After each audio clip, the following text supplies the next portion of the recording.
니체의 선악을 넘어서 니체의 도덕혁명, 강하고 위대한 것이 좋은 것이며 약하고 하찮은 것은 나쁜 것이다.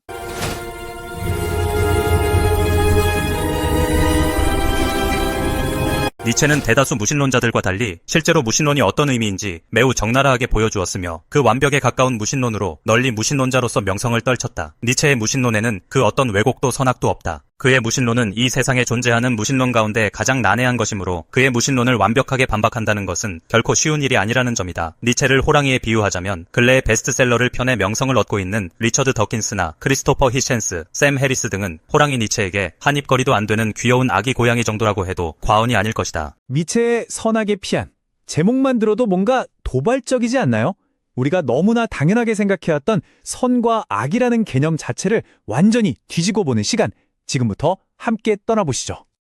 자, 시작부터 아주 근본적인 질문을 한번 던져볼게요.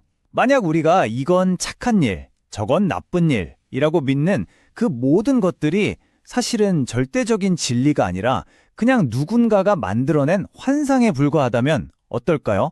와, 생각만 해도 좀 아찔한데요. 바로 이 질문이 니체 철학의 심장부로 들어가는 가장 중요한 열쇠입니다. 니체는 여기서 멈추지 않아요. 한 발 더 나아가죠. 지난 수세기 동안 우리가 위대하다고 여겼던 철학자들 있잖아요. 플라톤부터 칸트까지. 그들의 철학이 사실은 객관적인 진리를 찾아 나선 여정이 아니었다는 거예요. 좀 충격적이죠? 그 모든 정교한 이론 체계는 결국 철학자 자기 자신의 개인적인 편견을 그럴듯하게 정당화하기 위한 도구였다는 겁니다. 니체식으로 말하면 모든 철학은 사실 무의식적인 자서전에 불과했던 거죠. 자, 그럼 니체는 뭘 하려고 했을까요? 자신의 새로운 철학을 세우려면 먼저 기존의 낡은 것들을 모조리 부숴야 했습니다.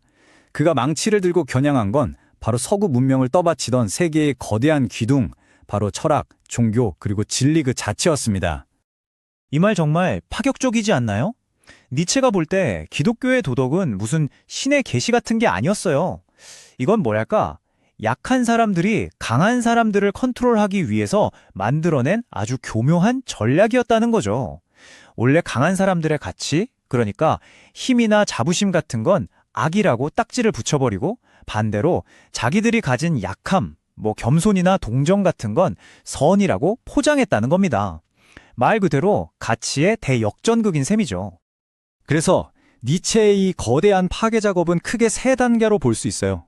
첫 번째, 철학자들의 가면을 벗기는 겁니다. 당신들이 말하는 진리는 사실 당신들의 편견일 뿐이야. 이렇게요. 두 번째는 종교의 뿌리를 파헤치는 거죠.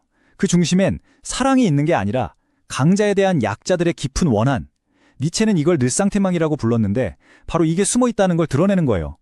그리고 마지막 세 번째, 우리가 목숨처럼 믿는 진리라는 것마저도 알고 보면 그냥 우리가 살아남기 위해 만들어낸 편리한 거짓말일 뿐이라고 선언해버리는 겁니다. 정말 모든 걸 무너뜨리는 작업이죠.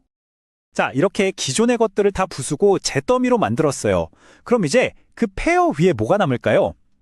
니체는 바로 여기서 모든 살아있는 것들을 움직이는 단 하나의 근본적인 힘을 이야기합니다. 그의 철학에서 정말 중요한 개념이죠. 바로 힘의 의지입니다. 근데 이 힘의 의지라는 게요, 진짜 오해를 많이 받아요. 이게 무슨 그냥 남들 짓밟고 권력 잡으려는 그런 폭력적인 욕구를 말하는 게 절대 아니거든요. 그게 아니라 모든 생명체가 가진 본능 같은 거예요. 그냥 가만히 있는 게 아니라 끊임없이 자신의 힘을 더 펼치고 어제의 나를 뛰어넘고 계속해서 더 강해지려는 그런 근원적인 충동, 그걸 말하는 겁니다. 이걸 다윈하고 비교해보면 차이가 확 드러나서 재밌어요. 다윈은 뭐라고 했죠? 모든 생명은 생존하기 위해 투쟁한다고 했잖아요. 근데 니체는 아니라고 말하는 거예요. 생존은 목표가 아니라 결과일 뿐이라는 거죠. 예를 들어 사자가 사냥하는 건 단순히 굶어 죽지 않으려고, 즉 생존하려고만 하는 게 아니라는 겁니다. 자신의 강함과 지배력을 최고로 표현하기 위해서 사냥을 하는 거죠. 그러니까 니체한테 생명의 핵심은 살아남기가 아니라 더 강해지기, 즉 성장하고 지배하는 데 있었던 겁니다. 자, 그럼 궁금해지죠? 모든 생명에 힘의 의지라는 똑같은 본능이 있다면 왜 세상에는 완전히 다른 두 종류의 도덕이 생겨났을까요? 이제부터 그 거대한 갈림길을 한번 따라가 보겠습니다. 바로 이 표에 니체 도덕이론의 핵심이 다 들어있습니다. 먼저 왼쪽, 주인 도덕부터 볼까요? 이건 말 그대로 강하고 고귀한 주인들의 도덕이에요. 이 사람들은 그냥 자기 자신을 긍정해요. 내가 강하고 용감하니까 이게 바로 선이야. 저렇게 약하고 비겁한 건 나쁜 거고. 아주 심플하죠? 그런데 오른쪽 노예 도덕은 출발점부터가 완전히 달라요. 이건 약한 사람들, 억압받는 사람들의 도덕이거든요. 이들의 동력은 바로 강한 자들에 대한 원한, 그 복수심이에요. 그래서 강한 자들의 모든 것, 그들의 힘과 자부심을 악이라고 저주하고 반대로 자신들의 특징인 겸손이나 동정심을 선이라고 치켜세우는 거죠. 가치를 180도 뒤집어버린 겁니다. 그리고 바로 여기서 니체의 진짜 무서운 비판이 시작됩니다. 니체가 볼 때 우리가 사는 현대 서구 문명, 그러니까 기독교나 민주주의, 평등을 외치는 사상들, 이게 전부 노예 도덕이 완벽하게 승리한 결과물이라는 거예요. 모두가 평등해야 한다, 약자를 보호해야 한다는 그 아름다운 말들이 니체 논에는 오히려 위대한 인간이 태어나는 걸 막고 모두를 나약하게 만드는 하향 평준화로 보였던 거죠. 정말 대담한 생각 아닌가요? 자, 이렇게 낡은 도덕을 다 부숴버렸어요. 그럼 그 다음은 뭘까요? 니체는 파괴에서 멈추지 않고 미래를 위한 새로운 비전을 보여줍니다. 바로 기존의 선하다, 악하다는 기준을 훌쩍 뛰어넘어서 자기 스스로 새로운 가치를 만들어내는 그런 인간의 등장이죠. 니체가 꿈꿨던 새로운 인간, 바로 고귀한 인간입니다. 이 사람들은 어떤 사람들이냐면요. 더 이상 남들이 만들어 놓은 선과 악이라는 낡은 규칙에 얽매이지 않아요. 대신에 자기 스스로 새로운 가치를 만드는 말 그대로 입법자가 되는 겁니다. 심지어 고통까지도 이게 내 삶의 일부야라며 끌어안고 자기 운명 전체를 사랑하는 그런 존재입니다. 바로 이 문장이 그 핵심을 딱 짚어주죠. 니체는 생각했어요. 위대함, 강인함, 이런 것들은 절대 편안하고 안락한 환경에서 만들어지는 게 아니라고요. 오히려 엄청난 고통, 혹독한 시련을 겪고 그걸 이겨내는 과정에서만 인간이 한 단계 더 성장할 수 있다는 겁니다. 그러니까 고통은 우리가 피해야 할 나쁜 게 아니라 우리를 더 강하게 만드는 최고의 훈련인 셈이죠. 자, 이제 슬슬 마무리를 해볼까 하는데요. 니체의 철학은 그래서 정답은 이거다 라고 말해주지 않아요. 오히려 오늘을 사는 우리에게 거대하고 끝나지 않는 질문을 던지는 것에 가깝습니다.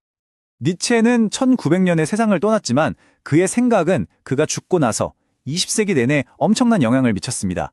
특히 그의 유명한 선언, 신은 죽었다. 이 말은 이제 우리를 지탱해줄 절대적인 도덕 기준이 사라졌다는 뜻이었거든요. 이후에 나온 실존주의나 포스트모더니즘 같은 어려운 철학들, 사실 그 시작점을 거슬러 올라가면 바로 니체가 만들어 놓은 이 거대한 빈 공간이 있다고 볼 수 있습니다. 그래서 오늘 이야기의 마무리는 이 질문으로 대신할까 합니다. 신은 죽었다. 즉 절대적인 선과 악의 기준이 사라진 이 세상에서 그럼 새로운 규칙은 대체 누가 만들어야 할까요? 만약 우리가 지금까지 믿어온 도덕이라는 게 결국 누군가의 이익을 위한 거였다면 우리는 앞으로 무엇을 믿고 어떤 가치를 따라 살아가야 할까요? 니체는 그 답을 알려주지 않았습니다. 그저 우리 각자에게 숙제로 남겨뒀을 뿐이죠.